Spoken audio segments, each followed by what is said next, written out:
Welcome, in front of me is LENOVO IdeaPad 5, and in this video I will show you how to turn on your laptop.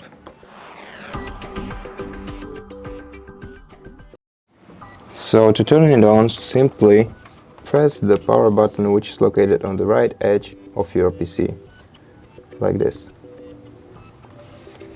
If your laptop doesn't want to turn on, in most cases that means that it's just discharged and you have to plug it into a charging cable and wait for it to charge for a while, maybe for half an hour sometimes, and then try and do this thing one more time.